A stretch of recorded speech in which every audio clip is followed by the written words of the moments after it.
अस्सलाम वालेकुम अज़ीज़ तलबा। आज हम जोग्राफ़िया के लास्ट टॉपिक के साथ आपके पास हाज़िर हुए हैं। टॉपिक का नाम है आज ज़रई आपाशी के मसाइल।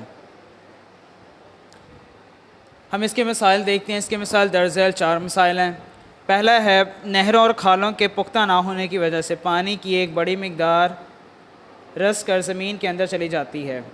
इससे ज़ेर ज़मीन पानी की सतह बुलंद हो जाती है, जिससे सेम थोर का मसला जन्म लेता है। सेम थोर से फसलों को नुकसान पहुंचता है।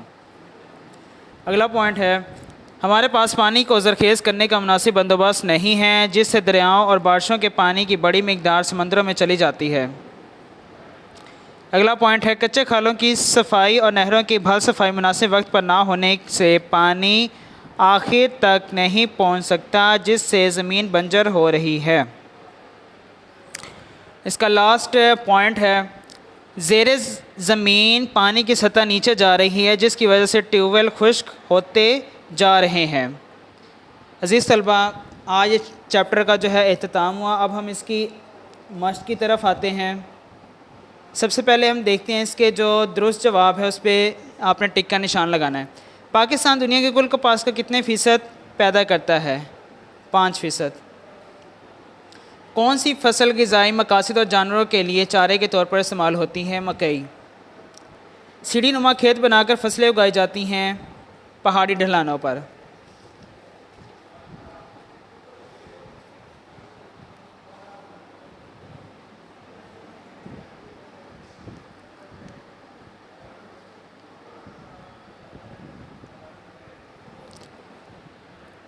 पाकिस्तान के किस सूबे में कारेज़ के ज़रिए आपाशी की जाती है? बलोचिस्तान। पाकिस्तान का ऐसा ज़रिया जो ज़मीन के अंदर से कुदरती तौर पर सतह ज़मीन के ऊपर फूटता है कहलाता है चश्मा। अब इसके मुख्तसर सवाल की तरफ आते हैं। पहला सवाल है इसका ज़राअत से क्या मुराद है?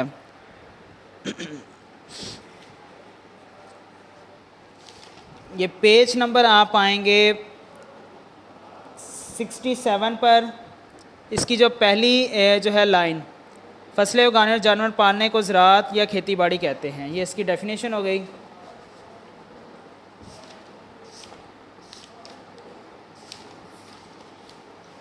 दूसरा शॉर्ट है हमारे पास कारेज़ और चश्मे की तारीफ़।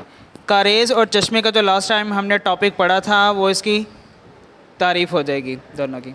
पाकिस्तान की अहम फसलों के नाम। पाकिस्तान की अहम फसलें हमने पढ़ी गन्ना, मकई, चावल, कपास ये वगैरह।